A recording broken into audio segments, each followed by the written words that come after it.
안녕하세요. 주식경제 채널 주토피아에 오신 것을 환영합니다. 자, 지금 화면에 나오는 거 대충 보면서 들으시면 돼요. 곧 시작하니까요. 어제 소비자 물가지수가 발표되고 오늘 분석 영상을 제가 이제 올리게 됐는데 며칠 전에 SVB 미국 은행이 파산하면서 투자 심리가 불안해져 있었잖아요. 어젯밤에 소비자 물가지수가 발표되면서 결국 방향성은 확실히 정해진 것 같습니다. 오늘 그 방향성 정리해서 시황을 체크해 드리도록 할게요.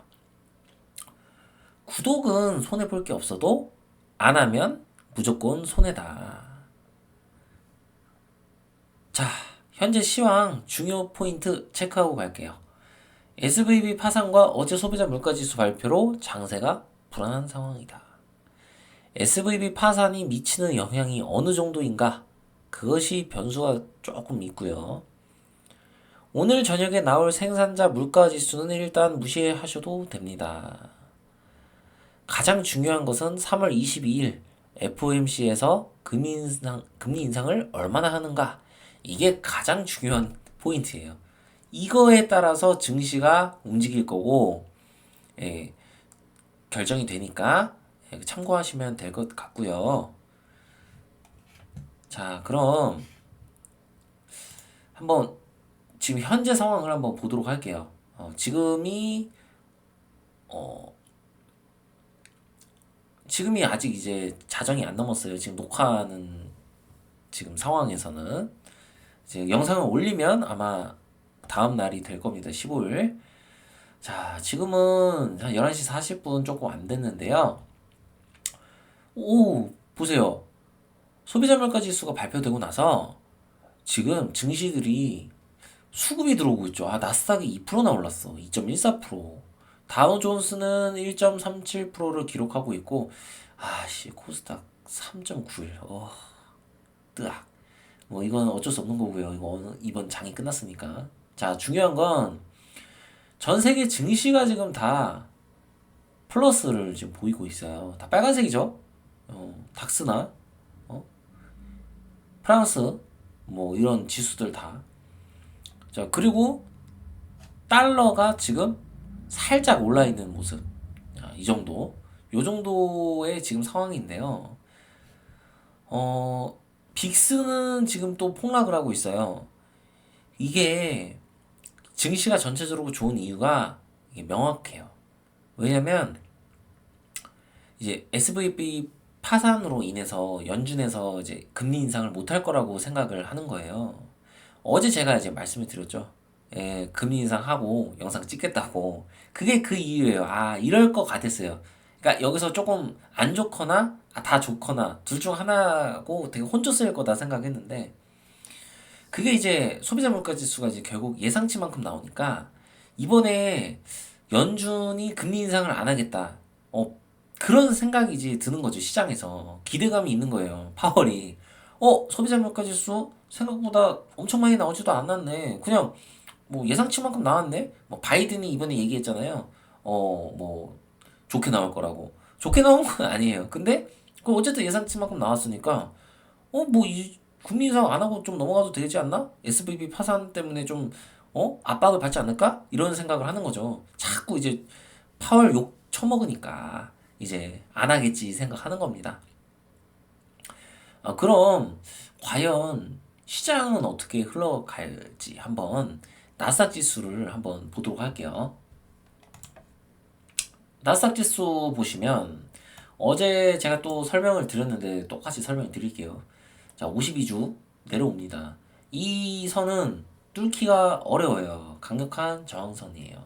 각도도 뚫기가 어려웠어요. 근데 지금 이평선이 모아져 있어요. 에너지가 응집돼 있고. 그리고 추세선을 돌파를 해서 하락 추세, 단기 하락 추세는 이미 끝났고 상승 추세인 상황이에요. 여기서 어제는 이제 망치형이었잖아요. 어제 제가 봤을 때는. 근데 이 망치가 이제 주봉 차트인데 이제 장대 양봉은 아니지만 양봉으로 전환을 하고 있죠. 꼬리가 없는 양봉으로 지금 강한 모습을 보이고 있어요. 근데 어제 제가 말씀드렸지만 음양음 패턴이다. 이게 뒤진 거다. 에너지가 죽은 거예요. 근데 이거를 한 번에 돌파한다? 쉽지 않습니다. 예, 상황이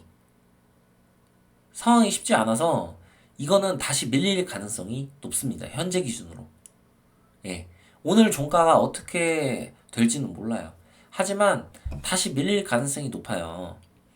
그래서 참고로 하시면 될 것 같고, 어제 말씀드렸다시피 밀리더라도 이게 막 갑자기 이거 빵 하면서 음봉을 쏘지 않는 이상은 이게 쉽게 밀릴 구간이 아니에요. 여기 쌍바닥도 찍었고, 아, 이거는 힘이 상당히 강해요. 그래서 아마 이렇게 이평선을 얘가 끌고 내려올 거예요. 내려오면서 이렇게 꽈배기처럼 꼬이다가 이렇게 모여서 다시 반등이 나오는 요런 그림이 나올 거예요. 요런 그림. 가능성이 제일 높은 그림입니다. 예를 들어서 뭐 이렇게 횡보를 할 수도 있죠. 중요한 건 이평선이 모여야 하는 그 작업을 해야 되기 때문에 조금 조정을 받을 수밖에 없다. 그렇게 알고 계시면 될 것 같습니다. 그럼 뭐 갑자기 좋아질 리는 없다는 거예요, 지금. 자, 그럼 한번 코스피 한번 볼까요? 제일 중요하잖아. 오늘 폭락했잖아. 봐. 아, 정말. 오늘 엄청 폭락했어요. 진짜. 코스피. 그죠? 근데 저는 이미 이제 알고 있었죠.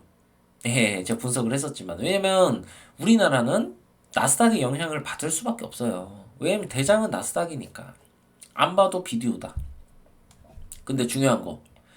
한국의 증시, 코스피는 더 큰 조정을 받을 수 있습니다. 나스닥보다. 그 이유는 환율하고 연관이 돼 있어요. 이건 이따 제가 환율 분석을 해드릴게요. 결국에 이 주봉이 이 갭을 메우러 갈 가능성이 높아요. 여기 지금 갭이 있잖아요. 이거는 거의 메울 것 같습니다. 예.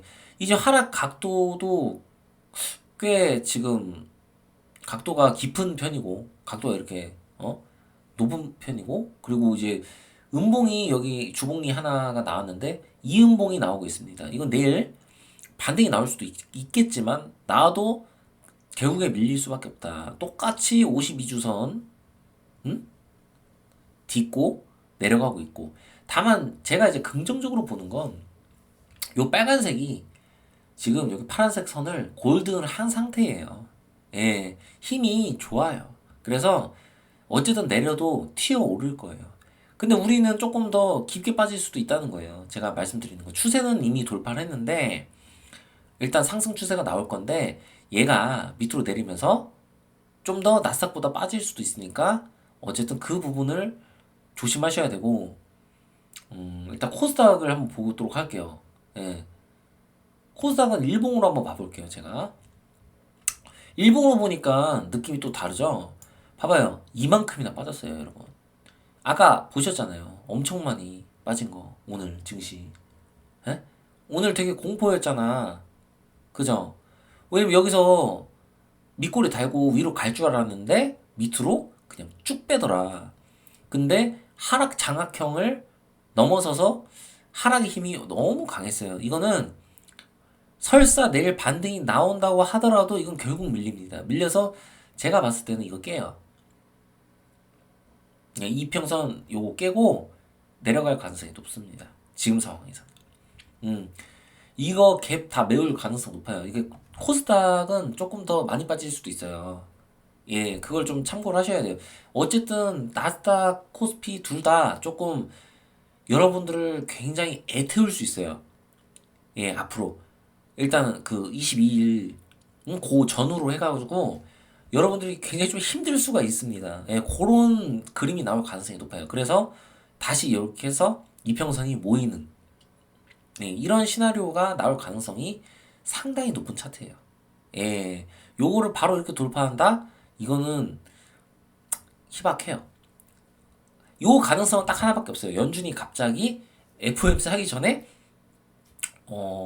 금리 인상을 뭐 안 할 수도 있다. 이런 얘기 나오면 그냥 이거 다 뚫어요. 예, 그럼 그냥 떡상이에요. 근데 그럴 가능성은 매우 낮아요. 그 이유가 제가 이제 저번 영상에서 말씀드렸잖아요. 이제 그거 환율 보고 얘기하죠. 예, 환율 차트부터 볼게요. 이거 보고 얘기할게요.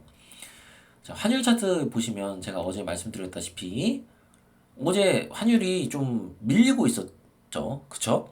근데 지금 약간 꼬리를 달고 있다. 이 저항을 여기서 받고 있는 거예요. 지지를 받고 있는 거예요. 그래서 이거는 금리가 오히려 튈 가능성이 현재는 더 높습니다. 조정받고 튀는 그림이 나올 가능성이 더 높아요. 자, 금리가 튀면 어떻게 된다 그랬어요? 코스피 코스닥 지수는 빠질 수밖에 없다. 그리고 공포를 느낄 수밖에 없다. 왜? 외국인들이 나가니까. 네. 그래서 결국에는 환율도 튈 가능성이 높기 때문에 코스피 뭐 뿐만 아니라 코스닥뿐만 아니라 나스닥 지수도 안 좋을 거란 얘기죠. 네. 그리고 아까 제가 하던 얘기 마저 하겠습니다. 연준이 금리 인상을 할 수밖에 없는 이유가 뭐냐면요. 원래 소비자 물가 지수가 이 정도 나올 거라고 예측을 하고 연준이 빅스텝을 하겠다고 한 거예요. 이미 어느 정도 예측하고. 왜? 물가가 잘 안 잡히니까 생각보다. 지금 이거 물가 안 잡히면 여러분 스태그플레이션 와요. 큰일 나. 그럼 연준 입장에서는 스태그플레이션이 우선일까요? 아니면 지금 은행 파산이 우선일까요? 자, SVB 은행이 만약에 그 파산의 정도가 너무 심각해서 통제를 못할 정도였어. 그랬으면 큰일 나는 거죠. 연준이 못 올리는 거예요. 금리를. 금리 안 올리면 좋아할 게 아닙니다, 여러분. 금리를 안 올릴 경우에는 통제가 안 된다는 얘기예요. 금리로 통제가 안 되는 거예요. 끝난 거예요, 여러분. 그럼 지금 대공황이에요, 이제 곧. 그럴 리는 없다는 거예요. 차트를 제가 이미 분석이 끝났고, 그 차트는, 분석은 제가 영상을 올렸죠. 처음으로 대공황이 오는 이유. 그거 보시면 돼요. 제 영상. 그거 보고 그 시리즈 쭉 보시고 앞으로도 더 올릴 거예요. 그거 보시면 알 수 있어요. 지금 당장 대공황이 오거나 그런 사태는 일어날 가능성이 낮습니다. 차트 분석을 통해서. 그렇기 때문에 이 사태는 어, 연준이 결국에는 금리를 올리게 될 거예요. 근데 이제 0.25를 올릴 수도 있겠죠. 예. 왜냐면 압박이 심하니까. 지금 바이든도 되게 곤란한 거예요. 그래가지고 연준이 0.25 올릴 가능성도 배제할 순 없어요. 중요한 거는 0.25를 올리면 증시에는 호재예요. 지금. 왜냐면 0.5 올리겠다고 했는데 0.25 올렸으니까. 그리고 증시가 다시 반등을 모색할 겁니다. 그 0.5를 올리게 되면 22일 날 증시가 폭삭 약간 좀 충격을 받을 수도 있지만 결국에는 매수세가 붙기 때문에 결국에는 올라갈 수밖에 없어요. 지금 차트의 흐름상 상승 추세가 이미 조금 돌아간 상황이에요. 얘가 이제 환율이 오르겠지만 제가 어제도 말씀드렸죠. 환율이 올라갔다가 내려갈 가능성이 높은 거예요. 지금 이 차트로는 도저히 이거를 뚫고 막 이렇게 올라가지 못해요. 뚫어도 이걸 뚫었다가 다시 내려와요. 그러니까 지금 만약에 SVB 파산 문제가 좀 더 부각이 돼서 공포로 인해서 증시가 더 빠질 수도 있어요. 진짜 많이 빠질 수도 있어요. 생각보다 어떻게 될지 모르지만 많이 빠지면 기회라고 생각하시는 게 좋습니다. 이거를 막 진짜 망했다.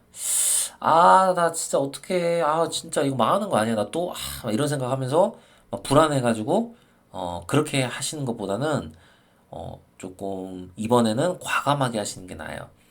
보시면 알겠지만 전문가들이 또 매스컴이 뭐 은행 하나 파산했다고 하니까 갑자기 막 되게 부정적인 이야기들 막 하고 영상들 막 엄청 많이 뜨잖아요. 여러분, 대공황은 그럴 때 오는 게 아니에요. 절대 안 옵니다. 예. 전문가들이 그렇게 막 얘기를 하고 그렇게 할 때 그때 사야 돼요, 여러분. 예. 작년에는 어땠어요? 막 엄청 내려가는데 뭐라 그랬어요? 사라고. 막 사라고 그랬잖아. 전문가들이 악리해요? 그래서 훨씬 많았어. 그리고 나서 엄청 떨어지니까, 야, 이제 뭐 공황 오는 거 아니야? 야, 경제 위기가 옵니다. 막 거지가 됩니다. 이런 얘기를 하는 거예요. 근데 그 이야기들이 잘못된 건 아닙니다. 제가 공황이 올 거라고 말씀드렸잖아요. 근데 지금은 아니라고 제가 자신 있게 말씀드릴 수 있을 것 같아요. 그래서 이제 한번 제 영상들 쭉 보시고 어 이제 공황이 왜 오는지에 대해서 꼭 아셨으면 좋겠고요. 예. 그리고 이제 오늘 분석도 이렇게 끝이 났네요. 어, 영상 꼭 제가 말씀드린 거 챙겨보시고 구독과 좋아요, 알림 설정 한다고 손해보는 건 없습니다, 여러분. 꼭 하세요. 예, 오늘도 채널 주토피아였습니다. 감사합니다. 다음 영상에서 뵙겠습니다.